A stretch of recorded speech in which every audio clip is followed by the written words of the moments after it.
Let's talk about picking up stitches from Mr. Knightley's hat here. Now, despite its appearances, this does want to be a top hat and not a bucket hat. So if you are going to be blocking it, I would block it sort of flat to the ground like this. A little bit of a droop is fine, and you can always block after we're completely finished knitting. So don't worry too much about the shape of your hat, but we are looking more for the possibility of it being more of a top hat. So if you've cast on really tightly and this is impossible when you try to make it like this, you may need to figure that out. Now, we have placed in here let's see if I can show this.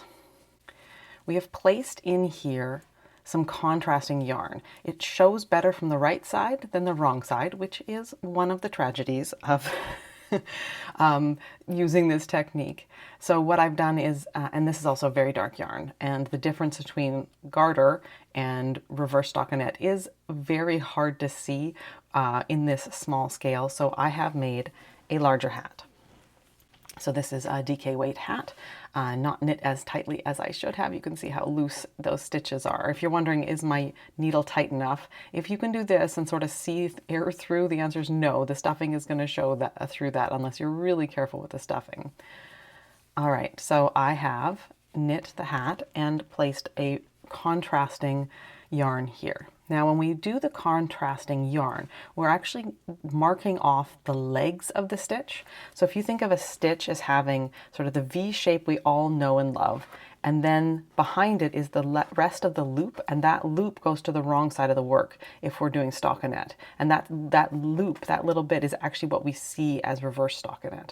And so when we have wound the yarn, the contrasting yarn through, we've gone through and grabbed a leg of that.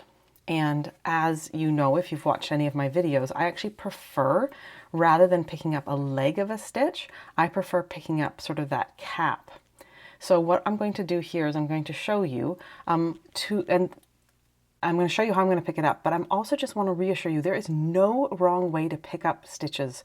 As long as they're not twisted and really tight, you're going to be fine. Just get roughly the number of stitches on the needle that I say you should have, and you can either increase or decrease in that first round or two of working. And there are 3 places to pick up stitches. And I will say, if you're struggling to pick up, if you have a needle that is either a very different color than your yarn, so if you usually use carbon needles and you're working on the dark hat, maybe find something that is metallic or wood, or if you can go to a smaller needle size than you knit with.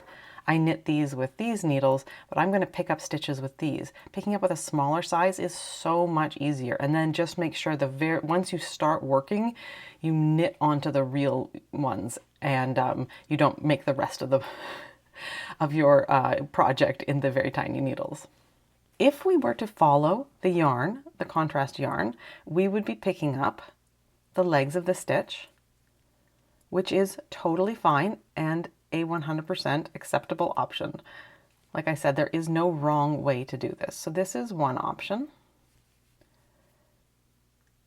The other option, and I will just continue on here. So you do want to start at the place marked by the ends of your yarn, because this join in the hat is just going to be a little sloppier, and we'll put that to the back. So rather than picking up the leg of the stitch, another option is to go above that and to find the little cap of the stitch. So if you think of a reverse stockinette as having caps and then having smiles here underneath. And I like using the caps. I find that it just works the best for the way my brain follows the stitches around. So I would just find that. So the row of yarn is marking off for me where I want to be looking for this. So I can see the contrasting yarn, I can see the leg picked up by it, and if I follow that leg up, right at the top is a cap. And so that's what I'm going to be doing. But like I said, as long as you get pretty close to the stitch count and the stitches aren't like really weird and twisted or something, so that it's going to tighten this round and kind of give our gnome here a really pinched look. If the hat's really tight, and then the rest of it is stuffed out to sort of its regular capacity, you can get a real funny kind of like pinched look right at the brim of the hat. Now you'll notice that I am not using any yarn. I am separating the pickup stitches from the knitting part of it.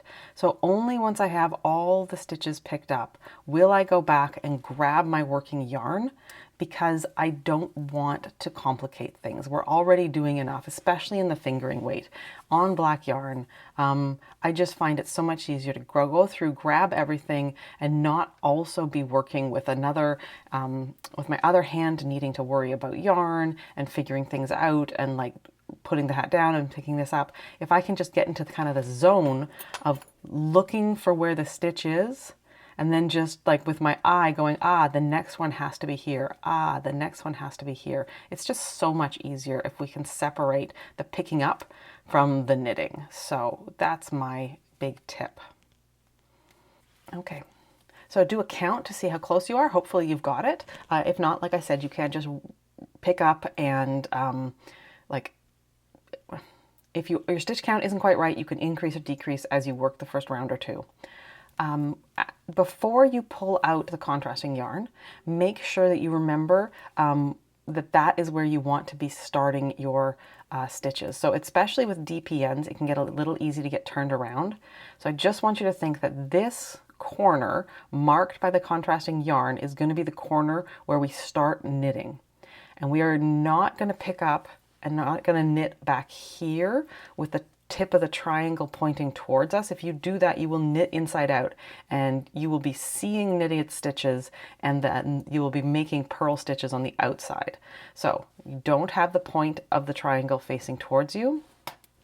What you want is that first stitch marked by the contrasting yarn to be a flat part of the triangle, and the point of the triangle is facing away from you.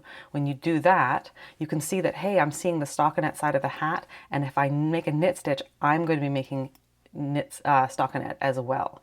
With magic loop and the two circulars method, this is less likely to be a problem than DP ends, but it's still just a good idea to make sure you absolutely know which is your first stitch and that you want to be seeing the stockinette side of the hat right beneath it, as opposed to like this, where I see the reverse stockinette side beneath, even though I could pick up and start knitting there. Don't want to do that.